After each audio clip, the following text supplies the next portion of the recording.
Welcome back to another reading and correcting with me, Kindar, the Tiger Lights, and Ty, the Tiger Supervisor. These are where I read a chapter from one of my stories and correct it as I go. If you want to listen to these live, it's every Tuesday morning, 8 a.m. Eastern Time on Twitch and YouTube. And if you are looking to support me, that is on my Patreon. Today we are doing chapter 9 of The Captain's Heart. Jeremy hesitated before the door. He'd never been on the command deck of the station, let alone been told to report to the commander before. The closest he'd come to it was were his meetings with Dr. Manuel during the semi-annual evaluations. He let out a breath as he reached for the bell. Whatever this was about, it couldn't be that bad. If he was in trouble because of his work, Dr. Manuel was who would come down on him. Enter, the intercom said, and the door slid open. He stepped in. I was told you wanted to see me, Commander Jackson. The office was the office was less ostentatious than he'd expected. Certainly large, with a door on the back wall to the left and one on the right wall at the back, but the space was more utilitarian than anything.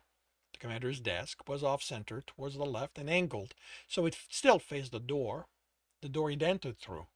Two chairs were in front of the desk that didn't look particularly comfortable, while two couches were in the corner or to his right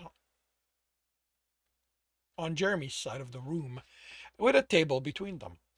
He couldn't make out the detail of the motion on its surface. The table and the desk looked to be made of wood, which, even considering the expense of having them shipped this far, could be what they were. The station commander had to be allowed luxuries, after all. The man at the desk was clean-shaven, with a brown crew cut, graying at the temple. The face had faint lines that Jeremy hadn't noticed on any of the broadcasts the commander had made. Makeup or an effect of the projections? You can relax, Mr. Bradshaw, the man said. You aren't in trouble. Jeremy relaxed slightly. Thank you, sir. If I may ask, what is this about then? Might ask. The commander said with a humorless chuckle. I wouldn't have summoned you if I wasn't planning on telling you why I did it. Yes, of course. Jeremy took a breath and let it out slowly. He couldn't be that as stressed as he felt, at least. His stomach wasn't giving him trouble. I'm just nervous. The man nodded. I expect you've heard about the cats we have docked. Don't feel you have to deny it. I'm well aware of how information makes its way everywhere on this station. I have heard something about it, sir. I didn't know they were still here. Them being here is why I summoned you, Mr. Bradshaw. Jeremy stared, searching for his voice. Me? I have nothing to do with them, sir. His stomach gave an uncomfortable turn at the idea of being among those large and muscular aliens. Relax. I'm not accusing you of anything. You are simply the solution to getting them to leave sooner rather than later. Another twist of his stomach. There was no way the commander would hand him over to those people so they would. What did the cats do with other races? Whatever you're imagining that has you turning green, stop it. I need you to fix their ship so they can get off my station. Oh, his stomach settled. Oh? Commander, I'm not a ship's engineer. No, you're an antimatter reactor one. Armand tells me you're one of the best she's seen in years. Amanda's scores are higher, sir, he said reflexively. Only she isn't here, is she? Maybe she knew something I didn't, but she left for Earth before the cats showed up. Which means you're the one who gets the job of fixing their reactor. I can't. I don't know anything about how it's made. There's no way it's like one of ours. The commander reacted. Yeah, the commander studied him, and Jeremy used the time to try to settle his stomach. Images of being stuck among those massive men looking down on him hungrily weren't helping. Knowing they came in all sizes and shapes didn't help. His mind seemed determined to only put him among the bigger ones. According to Armand's report about you, one of your assets as an engineer is how quick you are on your feet and calm in the face of trouble. So mind telling me what the problem actually is? I'm not a fan of cats, sir. Them too, but any cats. He closed his mouth and tried to settle his mind along with his stomach. The man leaned back in his chair. Look, I'm going to be upfront with you. Considering how you're reacting, if I had an alternative, I'd use it. But I can't send a technician to fix a reactor they know nothing about. Even if they'd let me send an entire group of them, it wouldn't work. This problem needs your experience, your skill, and your ability to adapt under fire. A melodious bell sounded, and the commander looked at the right door. They're here. One last thing, Mr. Bradshaw. Remember that officially we only have 2 active reactors on the station. If you're going to talk shop, decide which ones and stick to that. Before Jeremy could reply, the man tapped his desk and the door opened. He noticed just enough of the first cat to enter to think William had been right, that he looked fat under the clothes. Then all his attention was diverted to keeping his stomach from punching its way through his back as it sought to escape the sight that followed the ambassador in. If everything about the ambassador made Jeremy think of an inoffensive house cat, the one following him was pure predator. When he fixed his golden eyes on him, it was all Jeremy could do not to flee. He was massive. His imagination hadn't even come close to that when it surrounded him with cats. The jacket was slightly dark. Was a slightly darker shade from the tanned fur visible in the open front. It looked to be made of a rough fabric that made Jeremy think it was old, and he focused on its detail to keep from thinking about him and just how big everything about him seemed to be. He saw 6 pockets, 3 on each side, and from one the upper part of a tablet poked out. They all seemed to have something in them, but he couldn't tell what from the shapes of the indentation in the fabric. The shoulder seams were embellished, made thicker with colored thread. The hair was cut short on the side, but fell over the back of the shoulders and the ear. The rounded ears were almost lost in the hair around the ear on top were almost lost in the hair. Mr. Bradshaw. Jeremy snapped his attention to the commander and noticed that it wasn't only the large cat peering at him. The other one was also, although he didn't get the same sense of danger from him due to being so much shorter and rounder. Jeremy shook his head to clear it, as what the man said made no sense to him. At this point, I'm going to have to say the commander. As what the commander said made no sense to him. At least focusing on understanding him distracted from his stomach twisting itself into knots. Only focusing wasn't helping. It appears. I am not rolling my R's like that. I am going to destroy my voice box trying it. It appears, the house cat said, the R's rolling like it was a purr, that we have an unforeseen hurdle. Jeremy realized belatedly that he had spoken English. Don't you know Federalese? The commander asked. Jeremy only stared. What was that? The massive cat made sounds, and Jeremy's bones vibrated while his stomach panicked. When he glanced in his direction, he regretted it. Those golden eyes were still fixed on him.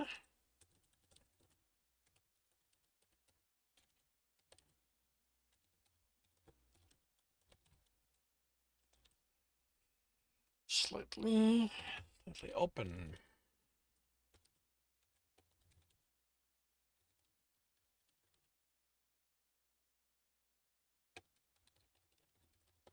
There we go. I've been wanting to. Those golden eyes were still fixed on him, and the large,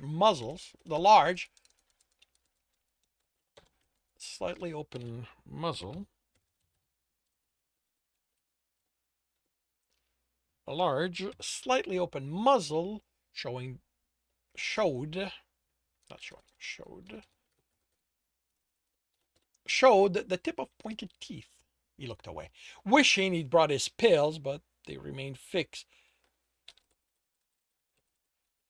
But the face remained fixed in his memory. The commander looked annoyed as the two cats spoke, so he didn't understand them either. Somehow that made Jeremy feel better, slightly. If I may explain the situation to Engineer Bradshaw. Commander, the smaller cat said. The commander didn't look happy, but nodded. This is the captain of the Kelsirian trade ship Wanderer of Worth. It is the closest approximation in your language. He added to the commander. Because Earther voice boxes are not designed for most of our vocalization, he has agreed to answer to the name Growler. Growler, Jeremy repeated, trying to imply the role, trying to imply, trying to imply, what the? Trying to,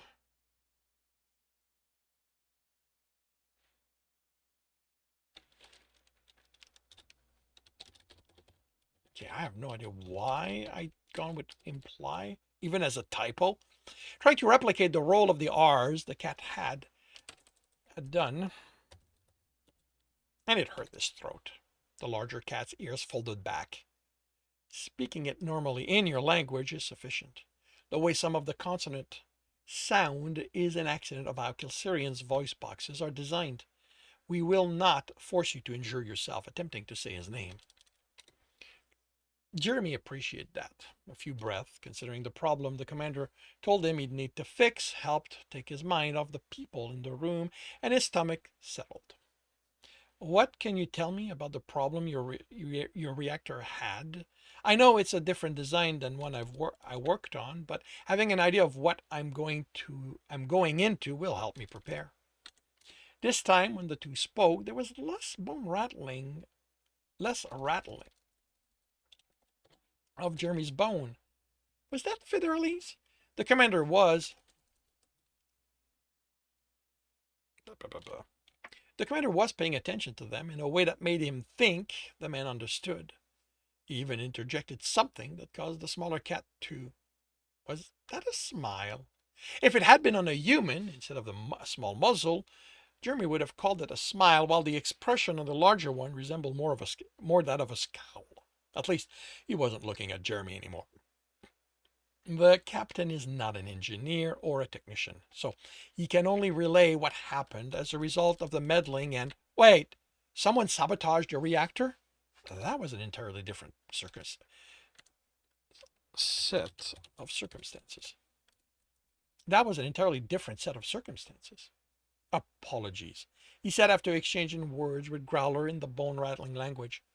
Words do not always carry over their meaning properly. When something went wrong, there was a discharge of energy that incapacitated the ship's engineer as well as injured technicians. It burned out other equipment in the process that he doesn't know what they did. Did he bring a report from whoever looked over the damage? Jeremy didn't ask how it was. Their engineer had been close enough to get badly hurt while Tech's only injured, or why it sounded like they put an emphasis on the word engineer. That had to be a voice box thing. He did, but it is in Federalese. He will have it, the technician who will assist you explain. Mr. Bradshaw will be there first thing in the morning, the commander said, and Jeremy swallowed his annoyance at someone who didn't know anything about his life making the decision for him. The commander had the power, and that was it.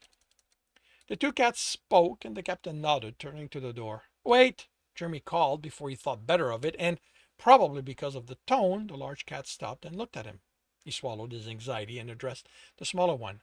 You said we can't pronounce Growler's name, but what is it? I wondered why he'd asked a question while they spoke again. It wasn't like it mattered. He had a way to address the cat, so what else?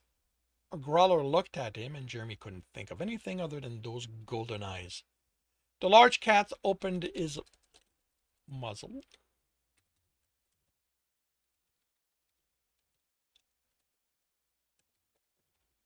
and muzzle, and Jeremy's entire body shook. And Jeremy's entire body shook from the sound that left it. He was fighting his stomach as the two cats left the room, and only once the door closed did he settle and was able to breathe. Are you okay? The commander asked in a tone devoid of concern. Jeremy nodded. My stomach acts up under stress. Is that going to be a problem? This time, the tone was clearly one of, are you going to screw this up? No, sir. I'll have my doctor print me medication for it. The commander's expression softened.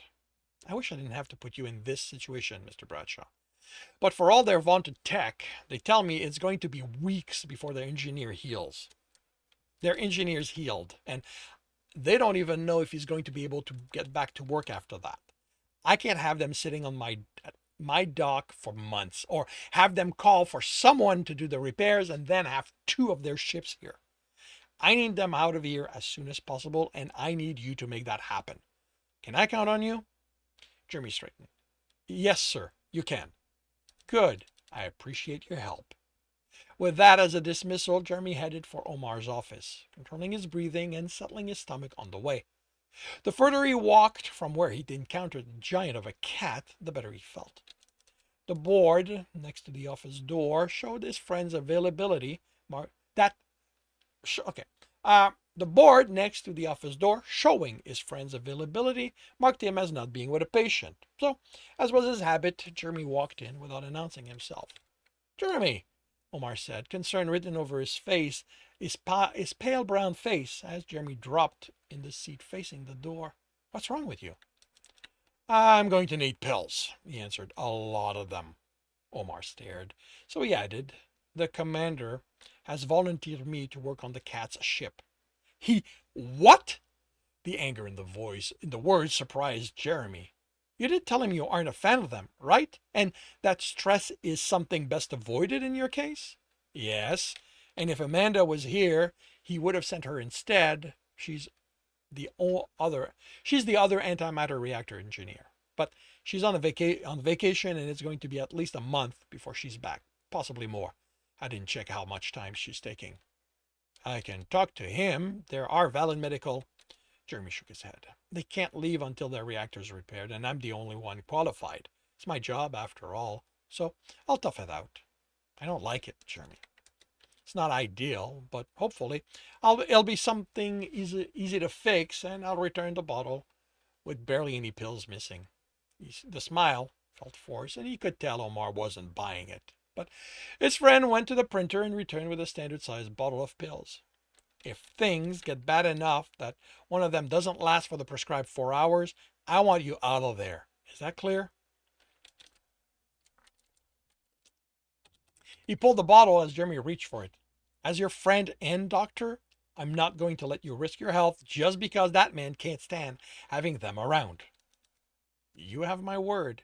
If it's too bad, I am out of there. Omar didn't look convinced, but he handed the bottle over. Thanks. Jeremy stood. Is the gang still on for the game of poker on Saturday? His friend's nod was distracted, but Jeremy felt his gaze all end. No, actually, he goes from distracted to staring, so it would be a but. But Jeremy felt his gaze on his back all the way until he left the office.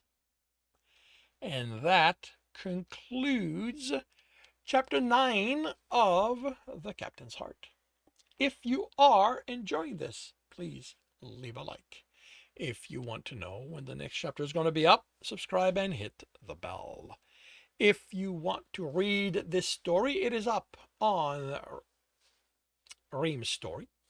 And if you want to listen to these live, it's every Tuesday morning, 8 a.m. Eastern Time on Twitch.